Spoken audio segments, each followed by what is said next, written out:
Welcome back, you guys, to Brian's Action Figure Reviews. I'm your host once again, Brian, and Tubbs is here. Tubbs, we are on episode 4 man. 40. Yeah, man, episode 40. This week's episode, as you know, the Royal Rumble was on last week. It's quite disappointing, less about that. But we decided to go for a match. I decided to go for a match for a previous Royal Rumble, which I really enjoyed in the past. And that was the triple threat WWE title match between John Cena, Brock, Suplex City, Lesnar, and Seth, who was the architect at the time, Rollins. Triple threat. No, I think it he was had J&J Security, wasn't it? He was corporate Seth at this point, wasn't he? Yeah.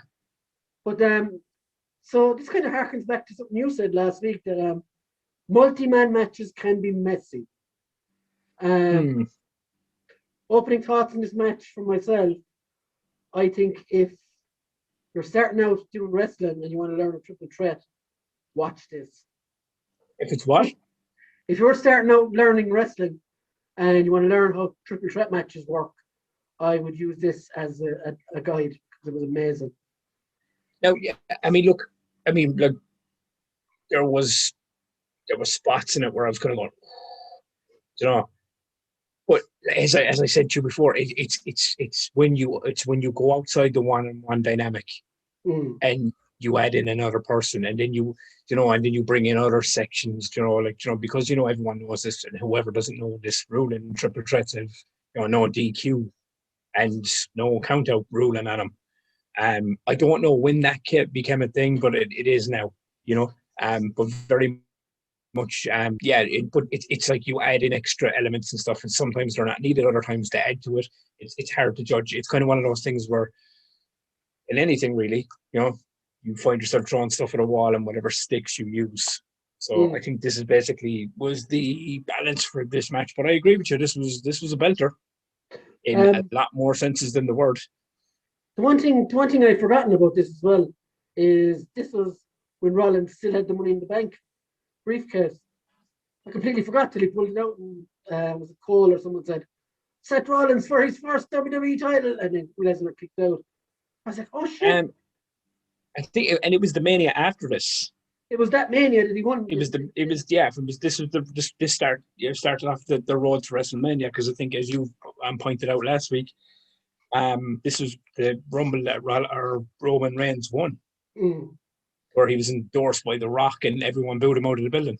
And do you remember, I think I showed you this a couple of weeks ago, because it was around the same time, I had a Facebook memory that came up from 6 years ago, I think it was, however long ago it was. Basically I put up a Facebook status moaning and bitching about Roman Reigns winning the Rumble.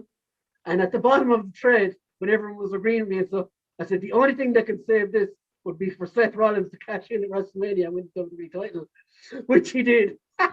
Yeah, very much so. Which is fucking true, man. When you think about it, it was. Brian strikes again. And I know we're talking about this match, we're veering off for a second, but as cash-ins go, that's one of the more memorable ones. So to go back and watch this and go, oh shit, this was the one that he actually he cashed in after this match, not straight after, but on the road to the Mania afterwards. But so draw it down, man. Give me your breakdown of the match. What did you think of this thing? I think, just to carry on there again for a sec, I think this is the match that really cemented Rollins as a main event player, because he did not look one bit out of place next to Cena and Lesnar. He looked very much their equal, I say it every time when you have characters like this. This is what I mean about sometimes, and you have to remember 2015 was very much it was in and around the time frame where WWE became that very formulaic weekly wrestling show. Yeah, you know what I mean, because you've talked about it in grave detail, and it was. Now maybe it started to happen a little before this as well, but it really started to kind of you had the Cena fucking era, but you know what I mean. But there was still epic matches and there was still epic moments happening within that, and I'll even give Cena credit. Cena, I mean, I think Cena is a lot more underrated than Cena actually is. Cena's pretty damn good in that ring, not wrestling style. He can be very clumsy at times. His selling can be fucking awful. And you know, as well, there was a spot in this where he hit the where Rollins hit him off the steps, and it was the way he sold it. I was going, oh my God, that's terrible. Like he does this like slow fall back thing. It's just, you know, his overall package, you know what I mean? Nobody can doubt that Cena is one of the best on the mics. And you know, his lineage, he's a 16-time world champion. Now, regardless if that's masterclassed into Vince's fucking, you know, plans or whatever, but it's there. It's in the history books. He's up there now. But I've seen him. But the reason I said to Cena is because if you remember, it was in and around 2015 up until when Cena kind of like started to kind of venture on become part-timer within the last year. Cena started doing some of his best in-ring work. You know, like Kevin Owens and AJ Styles and all these things. You know, he had and Rollins. You know what I mean? He had some unreal matches like. So it was great to kind of see this version of Cena, not the. Now, don't get me wrong, there's still little bits and pieces that, like, you know, when I saw the diving shoulder tackles, I was like, oh, it does so fucking much. Like, they just look so stupid, you know. But it worked in this for a point, because even when he knocked down Rollins and then Rollins went to reverse it and he caught his leg, and then Rollins did that weird kind of like 360 flip and then got caught back in it again. This is what I liked about it. Do you know what I mean? Even when they faked out of it, and then Cena went to go for the "you can't see me" thing again, and then before you knew it, Lesnar was behind him and he fucking German suplexed him. Like, okay, basically my point in time, 2015 was basically WWE 2K beat your fucking finisher into the ground, like button bash your finisher, because this is what happened when you have. How many finishers was in this move or in this match? So many, like. So many near falls as well, and they were done right as well. They weren't overly fucking... Yeah, exactly. Yeah, sometimes you just see them, like, do you know what I mean? There's like 6 and 7 fucking finishers thrown out at once. And at one point there was 3 fucking attitude adjustments Lesnar, done. yeah. Now, actually, can I just get to Lesnar for a second? Yeah. There's one thing about Lesnar, do you know what I mean? Everyone say, he just suplexes and does an F5 and goes home. But if Lesnar wants to sell for you, you get this. Because like Lesnar took some punishment in this match. Like he did. He took curb stomps. He took fucking attitude adjustments. Like that run into the barrier Cena gave him. Like that was rough, man. He wasn't even fully fucking turned around to take it. He got it kind of all sidewards in. And we'll get to the spots in a while because I'm naming too much off. But yeah, he took a fair amount of punishment in this match, and he really sold for these two guys as well, which is one thing. As I said, you see it with the Daniel Bryans, and it seems to be smaller guys. Lesnar seems to like working with the smaller guys. And I don't mean smaller as Cena is not smaller, but he seems to sell for Cena. Much like Cena sold for him in that match where he went in and I think it was SummerSlam. The year before, it was a complete crush.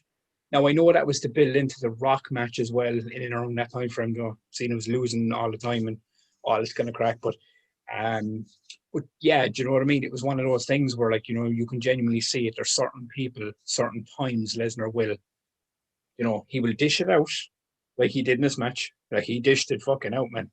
It was all Lesnar at the start of this match. And then he took as much as he gave, which, you know, you don't always see from Lesnar, especially nowadays. In his current runs when he comes back. It's usually kind of like, you know, they are like the Ricochet matches and things like that, you know. But this one was pleasant. This was a good pick from you.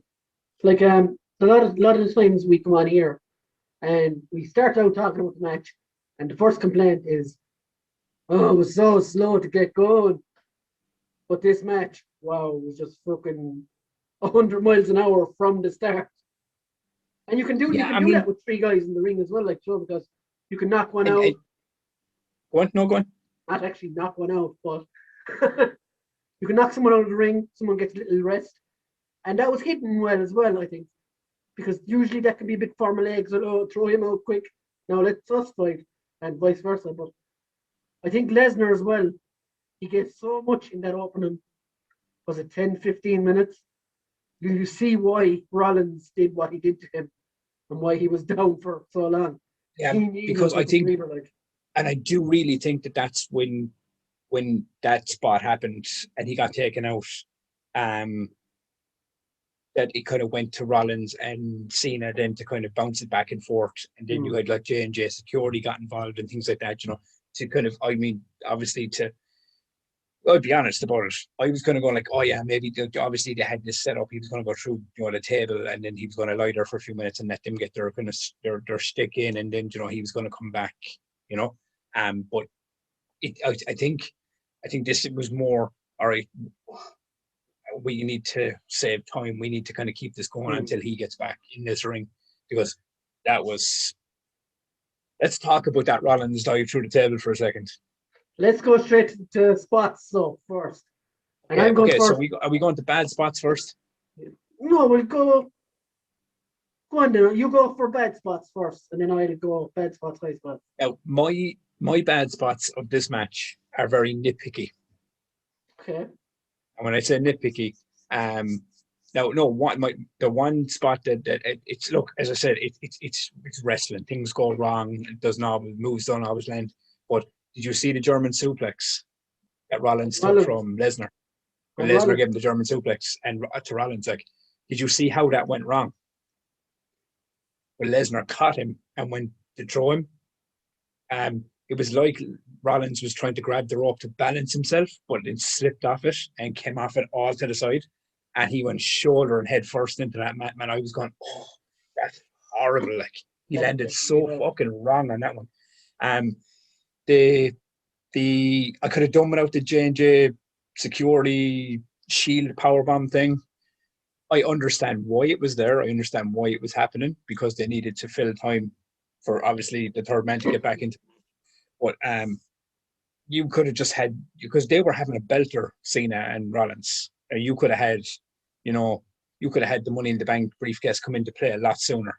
You know what I mean? And they could have like wrestled back and forth about that and like dodged and did a few things. But yeah, look, the JJ thing, JJ security, I personally could have done without it. I know why it was there. I know why kind of Rollins and the spot was in there and so on, but I could have done without it. And there was a few other little tiny bits and pieces like Cena's STFU. I always cringe when I see that. That's not even these aren't even picks on the match. These are just things that I kind of like looked at, you know. Some of the selling from Cena annoyed me. You know, for a guy that like is so fast and so fucking strong. You know, like he's ridiculously strong. He comes off very clumsy at times. Yeah. With how because and it's mad as well, right? He took a curb stomp, like a full-on curb stomp near the end of this match, but every single time someone went to kick him in the face, he's hammered up. It's like, you know, I mean, like, I get. I mean, look, I wrestled. I've been kicked in the face. It doesn't fuck. And when they land, they fucking land, and it hurts. But you know what I mean? If you can get the hands up, do you know what I mean? You know, at an angle where it's behind you and do things like that and make it look. But I just find every single time a kick went near his face, the hand was up. I was like, all right, I get it. They do it for chair shots. They do it to protect their face, you know, because it's predetermined. You know, they're not really out there trying to hurt each other for the most part, anyway. But yeah, there were just little things. But for this one, it's like the match we reviewed last week. It was the 4-way. You know, I came in right in the middle on a 50-50 split on that one, like, because I was going, I loved a load of shit and then I hated a load of shit. This one I liked a lot more than I found. I was watching things just going like, oh, I personally don't like that. I personally don't like that. But that doesn't mean the match isn't good. That's just me personally picking things. You know what I mean? That's not even a critique on the match. That's me just critiquing certain things a wrestler does that I don't like. You know? For me, bad spots, like you, I fucking hate when Cena does the STF. It is the worst applying of that hold I've seen, and he used it for a finisher for God knows how many years. That's nothing to do with the match, again, though, because he does it all the time. Personally, as much of a beast as Lesnar is, he shouldn't be getting straight up after an FU or an attitude adjustment or whatever they call it. And he did it 3 times, was it 2 times in a row? And then he finally put him down with the third one. Like, Cena's supposed to be your top guy at the time. and he's finishing move, and you just walk it up from it straight away. That annoyed me a lot about that. But other than that, I fucking loved the match. Yeah.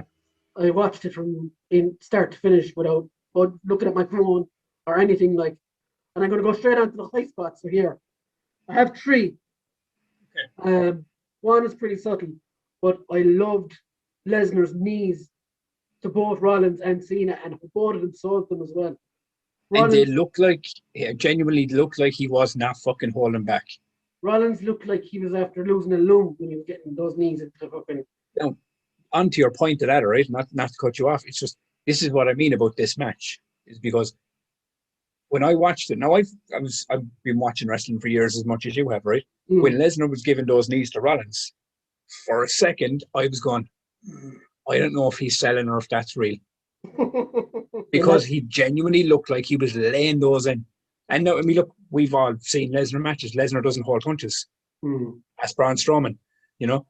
He doesn't hold back for the most part when he's throwing in those fucking, you know, like those fucking elbows or those knees. But if Rollins wasn't hurt, Rollins' selling was fantastic here. Just was like, he was just so good. But go on. I liked the double as your adjustment to the two boys. We've seen it before with Edge and Big Show as well, but I don't know. I just like to see them two idiots getting slammed on their heads. I enjoyed that because, like you, I didn't enjoy them being in the match. So them actually, and it looked like it really hurt whoever the second guy was. Joey Mercury got the worst of that one, dude. He got the worst of that. I'm going to leave you have the Rollins elbow, but to me, the part that made me go, holy shit, was when Rollins did jumped onto the rope and then went to jump and Lesnar caught him. But he caught him in such a way that he nearly dropped him and he ran the whole way across the ring and then you had to literally run to keep him. Yeah. It was like, it was brilliant. He's going to throw him. Did you see the spot earlier in the match where Rollins did similar? That's what it was. I think Lesnar had John Cena up for an F5.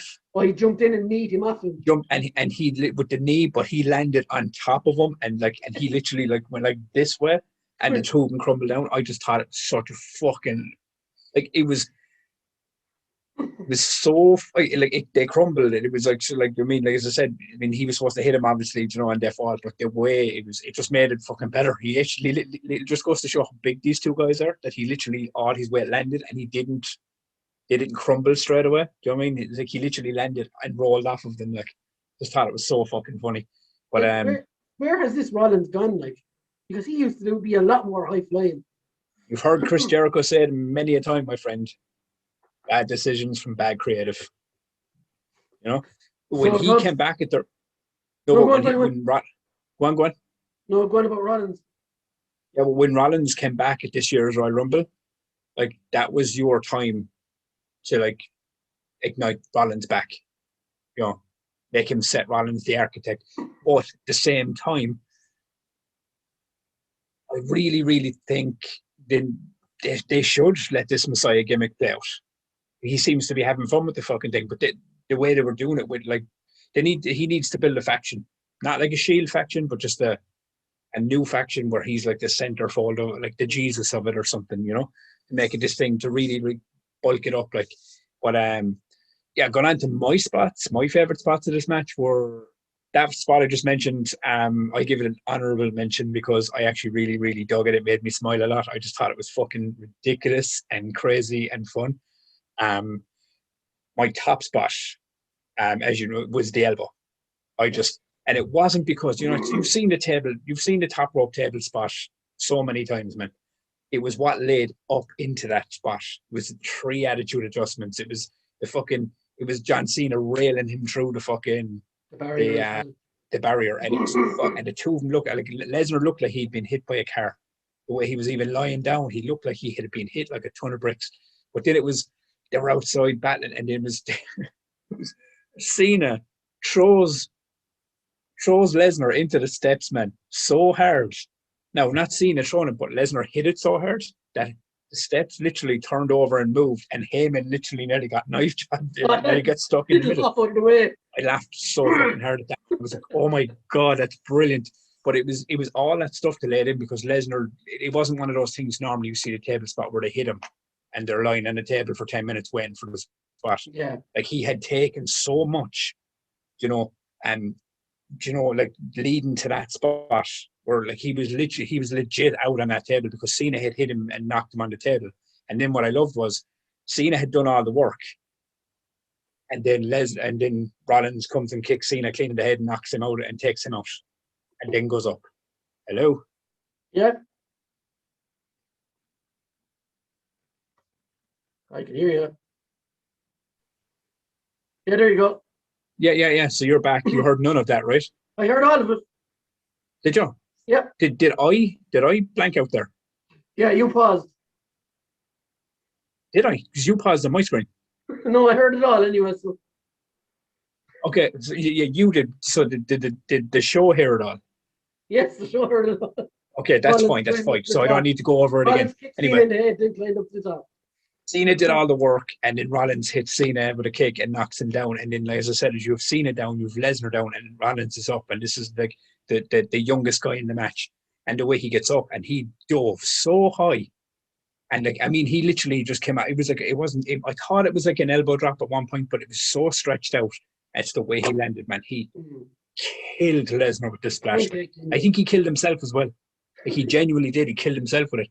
But yeah, all that section there. I mentioned the Phoenix splash from Rollins was fucking dope. Unbelievable. On Cena. There was so many, like, as I said, there was so many I could be there, like, German suplexes. There was one German suplex that I did love, is when actually Rollins did the Phoenix splash and landed on Cena. And Lesnar literally, like, comes in like a fucking shark out from outside the ring and just takes him out of his fucking skin, man.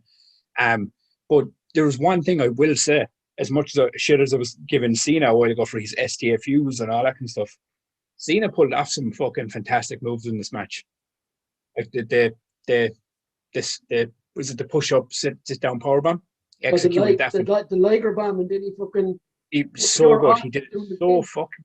But it was so well done out of him. Like, he brought him down. It was fantastically paced. There was one or two other moves in it as well where he actually literally, like, I mean, came out of nowhere with him. And I was like, that's fucking good. See, like, as I said a while ago, this was like the start of Cena throwing in different moves. Some didn't work, some did. But, you know, there was different moves going into his move list as he went on. But yeah, man, I enjoyed all that shit. I enjoyed the ride of this match. Do you think it was the right winner? Yeah, considering I know what happens going forward. Now, this is my point. Now, when I first watched this match at the Royal Rumble in 2015, I don't think I would have been in that same view. I would have been like, fuck, why didn't Rollins win? Because Rollins was so hot at that point. And Lesnar was being beaten across your fucking eyes at this point. Remember that was that whole thing where Lesnar was just constantly champion, constantly main event WrestleMania. Everyone was so sick of it.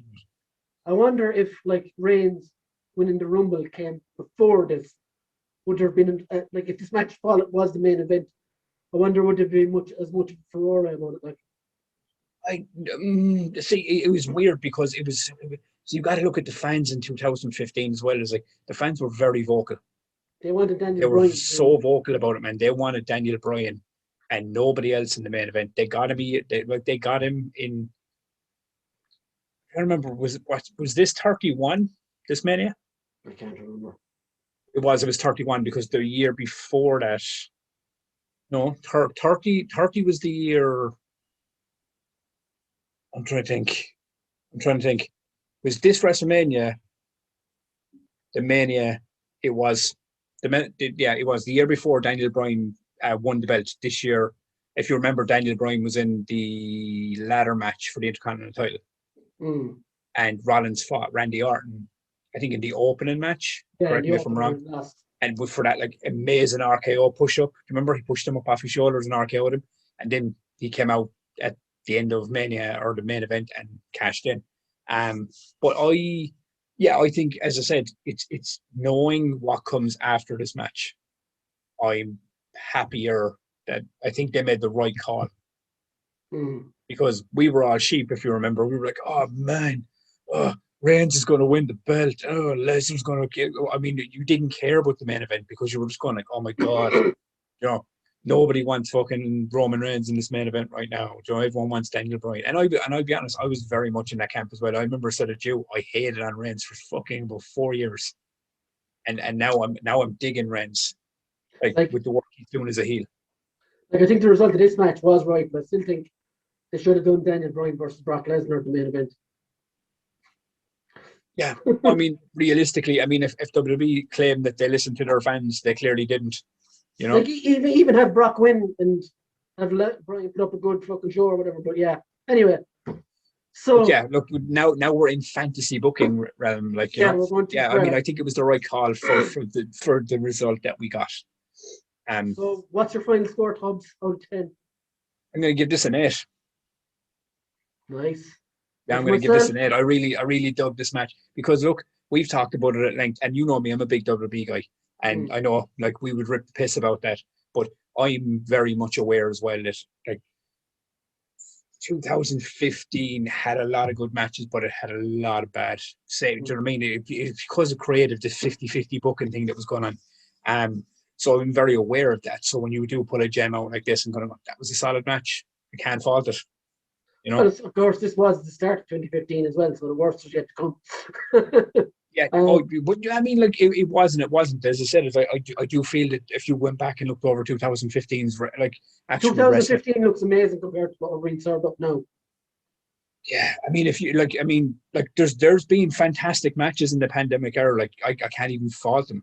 Like there's been some unreal in-ring matches. Like I watched Cesaro and Daniel Bryan on SmackDown, like not 2 weeks ago, and it was one of the best in-ring matches I've seen in years. These guys were unreal, but it just doesn't have that same effect. Like in this match, you had crowd chants. You would, like when Cena went for the "You Can't See Me," the crowd were booing. I was going to go, I missed that.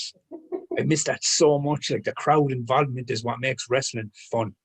It just is, So for myself, I give it a grand total of, I'll give it a 9. Oh, you went higher than me this week. Ooh, very nice. And for a Cena match as well, like so. And I'll be honest about it. This is the first Cena match you've done, right? Yep. And it's a high score. So Tubbs, what is your pick for week 41? For week 41, now that you went with the Royal Rumble, right? Right, and now the fact that we've gotten past the Royal Rumble, and we're now on the road to WrestleMania, it just seemed it would be fitting to go with a WrestleMania match to follow your Royal Rumble match. I've picked WrestleMania 34, which isn't so long ago. Charlotte Flair versus Asuka. Nice, good pick. Yeah, so I remember watching that live, and I remember being blown away at this, like how good that match was. So I'm hoping going back watching it this week that I'll have good memories. I hope that standard of what I remember will stay, But yeah, that's fun. Without going too much into it, my first memory of that match is disappointment. Really? Is that because of the result? Because of the result, not because of the match. Yeah. But yeah. I get you. So guys, thanks for joining us for episode 40 of Retro Wrestling Chat. Hit the subscribe button, drop a comment below, tell Tubbs to bring back the sippy cup. See you later, guys. I gotta bring the sippy cup back. I gotta I think Phil's missing it, so I gotta bring that shit back. And have a good week, everyone. And watch AEW on Wednesdays. Forget WWE. Bye.